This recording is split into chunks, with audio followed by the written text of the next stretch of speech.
بسم اللہ الرحمن الرحیم۔ حجر اسود کا عجیب تاریخی واقعہ۔ 37 ذوالحجہ اور بحرین کے کمانڈر ابو طاہر سلمان قراملی نے منظم پر قبضہ کر لیا۔ عرفات اللہ کے سوا نہیں جا سکتا اور اسی کی طرف لٹنا ہے۔ اس سلسلے میں اس وقت کے خلیفہ وقت بنو عباس کے خلیفہ مقتدر باللہ نے ابو طاہر قراماتی سے فیصلہ کیا اور آپ کو 1000 دینار دیے۔ جب حجر اسود کو کعبہ کی طرف لوٹایا گیا تو یہ واپسی ہوئی۔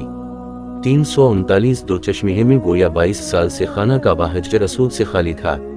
یہ طے پایا کہ حجر اسود کو واپس کر دیا جائے گا، چنانچہ شیخ عبداللہ کو حجر اسود کے استقبال کے لیے ایک وفد کے ساتھ بحرین بھیجا گیا۔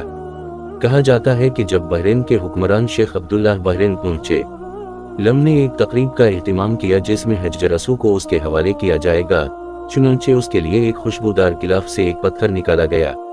محدث عبداللہ نے کہا کہ نہیں، لیکن حجر اسود میں نشانیاں ہیں۔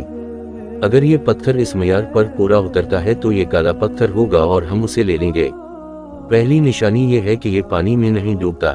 اب جب اس پتھر کو پانی میں ڈالا گیا تو وہ ڈوب گیا، پھر جب اسے آگ میں ڈالا گیا تو بہت گرم ہو گیا، یہاں تک کہ پھٹ گیا۔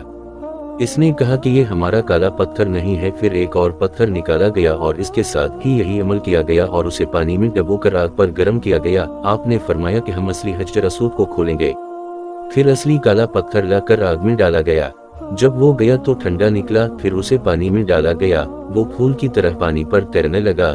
تو محدث عبداللہ نے کہا، یہ ہمارا حجر اسود ہے اور یہ کعبہ کی زینت ہے، جنت کا پتھر۔ اس وقت ابو طاہر قرامتی حیران ہوئے اور کہا، یہ الفاظ تمہیں کہاں سے ملے؟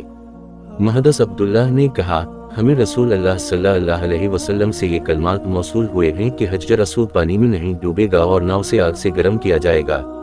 اسلام میں پہلی بار حج بیت اللہ کو معطل کیا گیا۔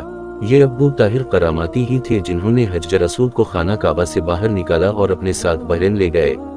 ہوگا ابو طاہر نے کہا کہ یہ مذہب روایات سے زیادہ مضبوط ہے۔ جب حجر اسود مسلمانوں کو ملا تو اسے ایک کمزور اونٹ پر لاد دیا گیا جس کی رفتار تیز ہو گئی۔ وہ تیزی سے اسے خانہ کعبہ تک لے آیا۔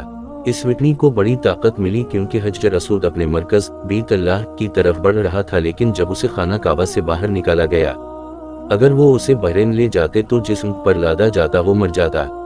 بحرین پہنچنے تک 40 اس کے نیچے اونٹ مر گئے۔